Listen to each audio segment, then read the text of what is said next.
Eastern PA Weather Authority meteorologist Bobby Martrich here with your outlook for September 29th, 2015, and what a difference a day makes here. We looked at what we were looking at last night in the video and what we're looking at today are completely two different things, with some increase in the amount of rainfall that's predicted now for this week on several systems. And we're going to start off with this first one today. We did expect this one to be a pretty decent amount of rain from the cold front here. We have a cold front that's advancing down to the southeast. This is actually looking at Tuesday morning here. I think at this point it stays dry across your coverage area. You can't rule out an isolated shower. Very light chance for that isolated shower in the afternoon, but really not too much going on until this front gets a little bit closer. We're going to have a tropical connection. This cold front is going to push off to the southeast pretty rapidly until it gets close to our coverage area, and then it's going to slow down considerably, and then you're going to get the tropics involved. There's a tropical feed coming into this. That is really going to enhance rainfall right over top of our region, especially in these areas here that I'm circling. So we're going to have some pretty good rainfall, to generally anywhere from 3/4 of an inch up to an inch and a half. Localized amounts 2 to 3 inches can be expected today of rain. This is mostly tonight, overnight, into early Wednesday morning. Overnight tonight into early Wednesday morning. Losing track of days here.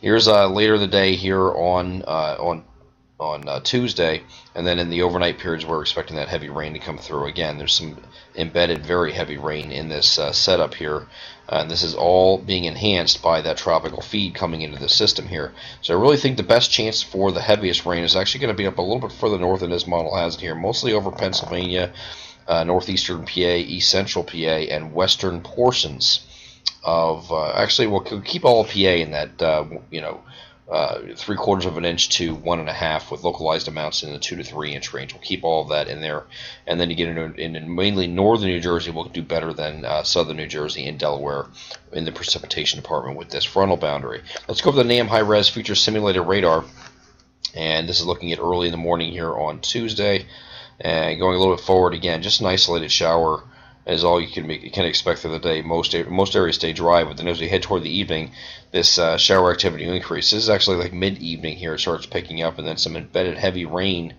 in the overnight hours here, and that's going to continue into Wednesday morning, and then you're just going to taper off the showers, we'll say after about 9-10 o'clock in the morning.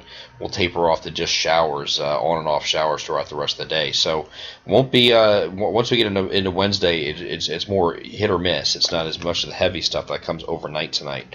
The next thing we're going to be turning our attention to is a newly named tropical storm. This was Tropical Depression 11. It is now Tropical Storm. Let me get the pronunciation of this correct. Joaquin. Tropical Storm Joaquin. And this is sitting right down here by the Bahamas. It is expected by the National Hurricane Center to drift to the west and then take it a turn to the north. And then once it gets up to about here, there's a big, see this cone of uncertainty is very wide, and that's with good reason, because the models are all over the place with this system. I've seen everything from this coming right into North Carolina like this. I've seen it come up into the Chesapeake Bay and come right over top into Virginia like this. I've seen it come up here, going right over New Jersey and tracking right over that way. I've seen it going up into Connecticut. I've seen it go out to sea. So there's all kinds of different solutions here on the table here. Right now, we're actually siding with the idea that this will hang around down here for a little bit, and by doing that, it will allow for some rapid intensification.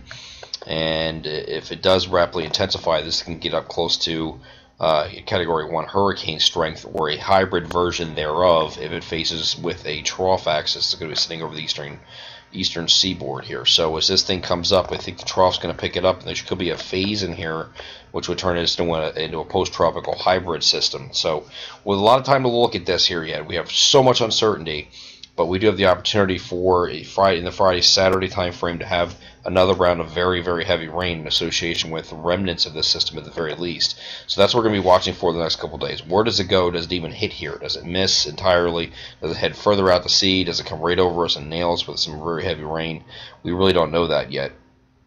And here's looking at Thursday, still some spotty showers around, but then this system gets going again as it starts coming up the coast here, and we're just going to have to figure out where exactly this goes. So once it gets up here, I mean, there's a lot of different solutions it can go to. It could just go right into North Carolina like this. It could just kind of left hook here into the Chesapeake Bay, up here. I mean, there's all kinds of things they could do.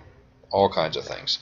So I'm going to stop this right here. I'm not going to go ahead and speculate any further because there's really no sense in really going anything other than what the National Hurricane Center has right now. They have a large area of uncertainty, and I think it's the best way to handle it right now. Again, this is Friday and a Saturday, so I've heard a lot of people say they have weddings to go to or weddings that they're hosting or are part of. It just doesn't look good right now in that time frame. But there's certainly time for things to change. It was certainly changed in the last 24 hours since we didn't have time to mention it in the previous video. So this can certainly change, especially when you're dealing with a tropical system here that kind of has a mind of its own and is involving so many different moving parts with a trough axis, a big ridge, high latitude blocking, and over the top here, and the system steering it. I mean, there's a lot of different things going into this. So just stay tuned, and we'll keep you updated as soon as we get the latest information. I'm Eastern PA Weather Authority meteorologist Bobby Martrich, and that is your outlook for September 29th, 2015. Have a great Tuesday.